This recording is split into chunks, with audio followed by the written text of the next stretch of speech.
সুখবর দিলেন Brazil coach Dorival. বিশ্বকাপ বাছাই পর্বের ম্যাচ দিয়ে দীর্ঘদিন পর মাঠে ফিরতে যাচ্ছেন নেইমার, রিচার্লিসন, ক্যাসিমেরো এবং গোলকিপার অ্যাডারসন। কোপা আমেরিকায় ব্রাজিল কোচ দরিভাল চেষ্টা করেছিলেন তরুণদের নিয়ে এগিয়ে যাবার, কিন্তু তরুণরা তার সে চেষ্টার গুড়ে বালি দিয়ে দিয়েছেন।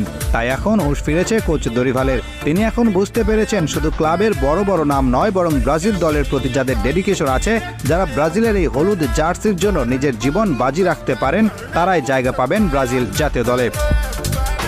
এদিকে উরুগুয়ান কিংবদন্তি লুইস সুয়ারেজ ব্রাজিল জাতীয় দলকে দিয়েছেন এক চমৎকার পরামর্শ। তিনি বলেন, ব্রাজিল যদি 2026 বিশ্বকাপ জিততে চায় তাহলে তাদেরকে আর্জেন্টিনাকে অনুসরণ করতে হবে। আর্জেন্টিনার খেলোয়াড়েরা যেমন নিজের সর্বোচ্চ দিয়ে দেখিয়ে দিয়েছেন তারা মেসির হাতে একটি শিরোপা তুলে দিতে চান এবং তারা সে কাজে সফল হয়েছেন। সেই একই কায়দা অনুসরণ করতে হবে ব্রাজিলকে। তাদেরকে এমন 10 জন খেলোয়াড় খুঁজে নিয়ে আসতে হবে যারা নেইমারকে সাহায্য করবে।